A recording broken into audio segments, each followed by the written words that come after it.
Hello everyone, Radhe Radhe. आप सभी का बहुत बहुत स्वागत है।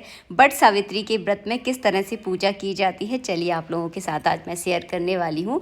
तो बट वृक्ष की पूजा जो है ना, आप घर पर भी कर सकते हैं बिल्कुल सरल तरीके से। तो बट वृक्ष जो है ना, आपको नर्सरी में इजीली मिल जाएगा बट वृक्ष का पौधा, और उसको जो है ना इस तरह गमले में लगाकर जो है ना उसका पूजन करें। पूर्व दिशा की ओर मुख करके जो है ना बट वृक्ष का पूजन किया जाता है। ये पूजा जो है ना सुहाग की लंबी उम्र के लिए की जाती है। तो जिस जगह आप पूजा करने वाले हैं उस जगह अच्छे से पोछा लगा दें, चौक पूर लें। मैं यहाँ पर सिंपल सा हल्दी से यहाँ पर चौक पूर रही हूँ। आप चाहें तो पूजा में रंगोली भी बना सकते हैं। चौक के ऊपर आपको थोड़े से चावल ज़रूर रखना है, और इसी चौक पर जो है ना आप बट वृक्ष का पौधा यानी गमला जो है ना इस तरह से आपको लगा देना है। बिल्कुल सरल सिंपल तरह से बताऊंगी। और हाँ, एक बात और बोलना चाहूँगी, बट वृक्ष की पूजा यानी बट सावित्री की पूजा जो है ना निर्जल रहकर की जाती है। अगर आपके यहाँ पर दिन भर निर्जल रहकर पूजा की जाती है तो आप जो है ना शाम के समय पूजा करें, और अगर आपके यहाँ केवल पूजा तक ही निर्जल रहा जाता है तो आप दोपहर के समय जो है ना इस बट वृक्ष यानी बरगद के वृक्ष की जो है ना पूजा कर सकते हैं। अपने घर की परंपराओं को ध्यान में रखकर जो है ना नियम कानून जो है ना शुरू करें, इस बात का ज़रूर ध्यान रखें। हमारे यहाँ पर जो है ना जब तक बट वृक्ष की पूजा नहीं की जाती बट सावित्री के व्रत में, तब तक जो है ना हम जल भी नहीं पीते। और हमारे यहाँ जो है ना सुबह के समय यानी 10-11 बजे तक ये पूजा हो जाती है। काफ़ी सारे लोगों के यहाँ दिन भर निर्जल व्रत किया जाता है और शाम के समय जो है ना बट वृक्ष की पूजा की जाती है। तो जैसे आपके घर की परंपरा रही हो उस परंपरा को आप फॉलो ज़रूर करें।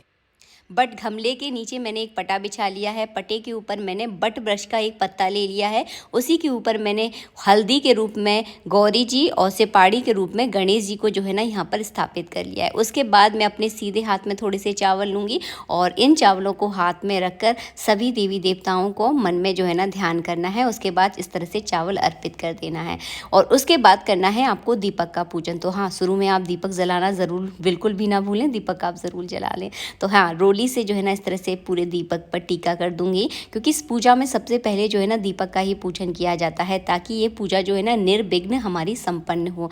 और बिल्कुल सरल तरीका आपको दिखाने वाली हूँ, आपको बिल्कुल भी दिक्कत नहीं होगी। अगर आप पहली बार अकेली पूजा करने वाले हैं तब भी कोई दिक्कत नहीं होगी। उसके बाद आपको एक मिट्टी का कोरा कलश लेना है, छोटा बड़ा आप अपने हिसाब से ले सकते हैं। और हाँ, बरगद के पेड़ में यानी बट वृक्ष में जो है ना मिट्टी के कलश से ही जल दिया जाता है, क्योंकि ये गर्मी का सीजन होता है। इस समय जो है ना मिट्टी के कलश की ही प्रधानता होती है। तो पेड़ की जितनी रिक्वायरमेंट है, जितनी उसे ज़रूरत है, उतना पानी आप ज़रूर डालें। तो मैंने यहाँ पर थोड़ा सा जो है ना जल डाल दिया है, यानी जल से इनको स्नान करवा दिया है। और हाँ, मिट्टी का कलश ही आपको आवश्यक रूप से लेना है।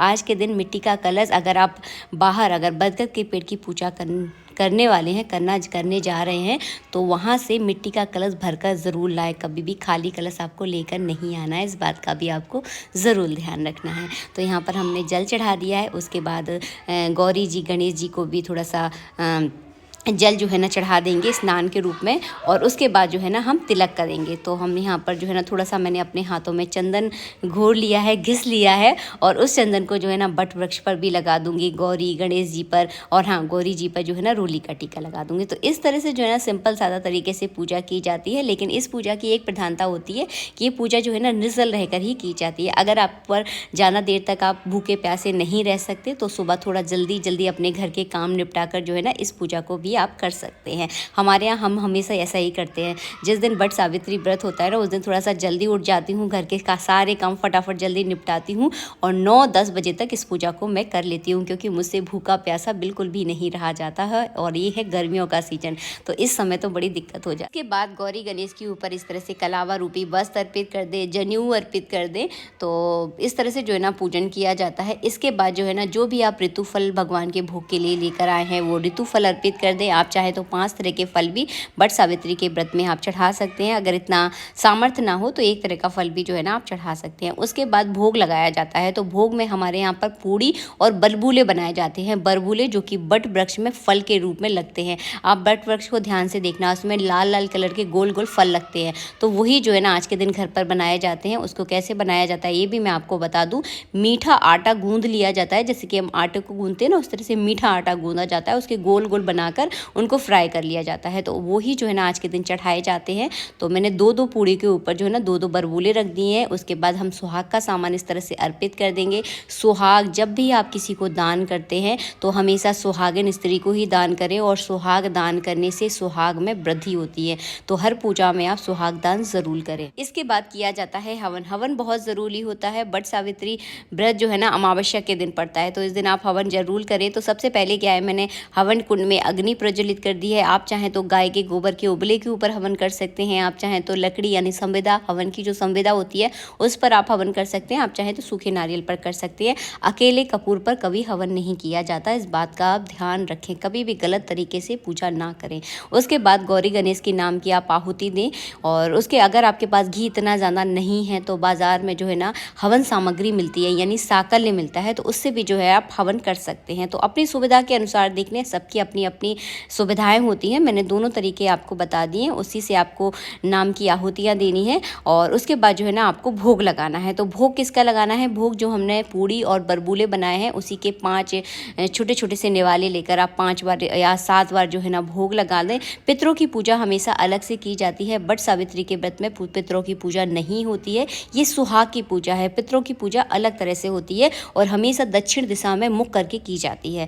तो पूजा का थोड़ा सा ध्यान रखें। इसके बाद जो है ना इस तरह से हमने भोग लगा दिया है। भोग लगाने के बाद जल का आचमन करवा दें। हवन करने के बाद पढ़ी जाती है बट सावित्री व्रत की कथा। तो कथा पढ़ने से भी आपको बहुत सारी जानकारी मिल जाएगी। और हाँ, बट सावित्री व्रत में काले चने भी जो है ना ज़रूर चढ़ाए जाते हैं। अब अगर आपके पास चने नहीं है तो अपने हाथ में आप चावल लेकर भी जो है ना पूरी कथा पढ़ सकते हैं। अगर चने हैं तो चने भी आप ज़रूर चढ़ाएं। चने इसलिए चढ़ाए जाते हैं क्योंकि ये ठंडे होते हैं और ये बट सावित्री व्रत जो है ना भीषण गर्मी में पड़ता है, तो चने चढ़ाना बिल्कुल ना भूलें। देखिए, मौसम के हिसाब की सारी पूजाएं हैं। अगर आप गौर से देखोगे तो आपको सब कुछ अच्छे से समझ में आ जाएगा। इसके बाद जब कथा आपकी समाप्त हो जाए तो चने और चावल जो है ना आप वृक्ष पर जो है ना अर्पित कर दें। जनेऊ चढ़ाना बिल्कुल ना भूलें। उसके बाद चढ़ाया जाता है कलावा। तो कलावा जो है ना बट वृक्ष के ऊपर लपेटा जाता है। अगर आपके पास सफ़ेद सूत है तो इसमें आप सफ़ेद सूत का ही प्रयोग करें। कई जगह सफ़ेद सूत ईजिली से नहीं मिल पाता, कलावा हर जगह मिल जाता है। तो कलावा में आपको कैसे क्या करना है, एक आपको कोरा कपड़ा लेना है। जैसे कि आप चाहें तो 1 मीटर का कोई बड़ा सा कपड़ा भी ले सकते हैं। यहाँ पर तो एक छोटा सा बट वृक्ष है तो मैं एक रुमाल का यूज़ यहाँ पर कर रही हूँ।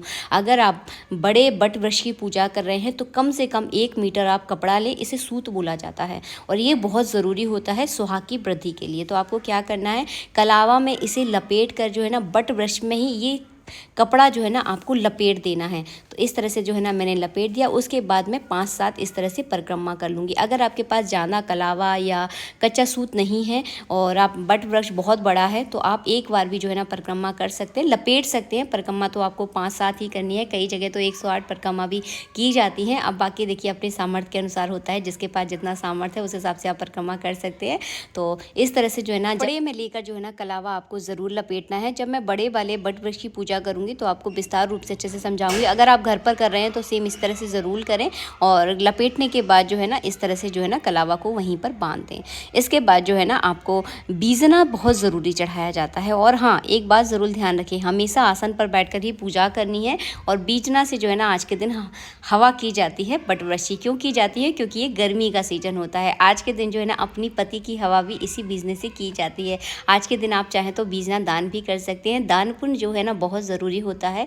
जो हम इस दुनिया में दान करके जाते हैं और तो वही जो है ना हमारे साथ जाता है। बाकी सारी मोह माया तो जो है ना यहीं रह जाती है। तो छोटे छोटे दान पुण्य आप ज़रूर करें कि दान पुण्य करने से जो है ना पुण्य में वृद्धि होती है। इसके बाद करनी है आपको आरती।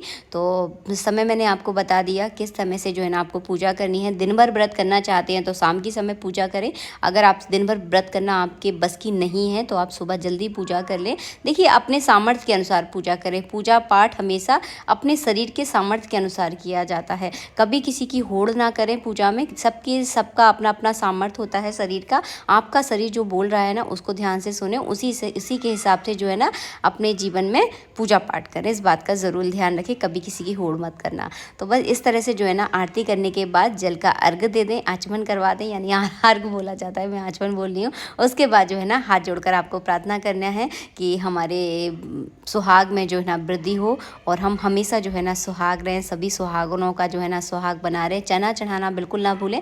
अगर चना नहीं है तो कोई दिक्कत नहीं है, अगर है तो ज़रूर चढ़ाएं। उसके बाद जो है ना इस तरह से बट ब्रश की देखिए कॉप जो मैं आपको दिखा रही हूँ, पेड़ में आपको ईजिली मिल जाएगी। तो ये कॉप पीकर ही जो है ना आज के दिन अपना व्रत पूरा किया जाता है। तो मैंने अपने सीधे हाथ में एक कॉप रख ली है। अगर आपको एक कॉप नहीं मिलती तो आप एक चना भी रख सकते हैं, चने से भी अपना व्रत खोल सकते हैं। वैसे जो है ना इसी कॉप से ये व्रत जो है ना खोला जाता है। और इसमें थोड़ा सा मैं जल डालूंगी। तो इस तरह से जो है ना जल डालें और इसको जो है ना चबाया नहीं जाता, इसको पूरा पानी के साथ जो है ना निगला जाता है। तो एक सांस में आप निगल लें। अगर गले में अटक जाता है तो दोबारा से आप पानी ले सकते हैं, कोई दिक्कत नहीं है। तो हमारे यहाँ पर जो है ना इसी तरह से बट सावित्री व्रत की पूजा की जाती है। और बाकी आपके यहाँ कैसा होता है मुझे ये भी कमेंट बॉक्स में कमेंट करके ज़रूर बताना। और इस बात का ज़रूर ध्यान रखना, अपनी परंपराओं को ज़रूर ध्यान रखें। कभी भी ऐसा नहीं है कि मेरी पूजा देख ली तो उस हिसाब से पूजा कर ली। पूजा का तरीका तो देखिए सेम ही होता है, लेकिन परंपराएं ज़रूरी होती हैं। आपके घर में क्या चीज़ की परंपरा है उस चीज़ का फॉलो अप ज़रूर करें। इसके बाद लिया जाता है लास्ट में सुहाग। तो आपको क्या करना है, अपनी छोटी वाली उंगली लेना है और उसमें अपने साड़ी का जो पल्लू होता है ना उसको इस तरह से अटका लेना है। इसके बाद आपको उसको रोली में इस तरह से भिगोना है और 3 बार जो है ना हमेशा सुहाग लिया जाता है। सबसे पहले बट वृक्ष पर चढ़ाना है, उसके बाद अपने माथे पर लगाकर पूरी अपनी मांग भर लेनी है। तो ऐसा इस तरह से जो है ना आपको 3 बार करना है। और सुहाग लेना जो है ना इस पूजा में बहुत ज़रूरी होता है, क्योंकि ये सुहाग की ही पूजा है। आशा करती हूँ वीडियो आपको बहुत अच्छा लगा होगा। वीडियो अच्छा लगा है तो प्लीज़ वीडियो को लाइक ज़रूर करें। और लास्ट में जो है ना एकदम सिर झुकाकर आपको प्रणाम करना है। उसके बाद आप चाय पी सकते हैं, पानी पी सकते हैं, खाना खा सकते हैं। तो हमारे यहाँ पर जो है ना इसी तरह से बट सावित्री व्रत की पूजा की जाती है। व्रत के बारे में भी थोड़ी बहुत जानकारी मैंने आपको दे दी है। वीडियो लाइक ज़रूर करना और हाँ अपने फ्रेंड के साथ, अपने रिश्तेदारों के साथ इस वीडियो को ज़्यादा से ज़्यादा शेयर करने की पूरी कोशिश करना। जय श्री राधे मित्रों, राधे राधे।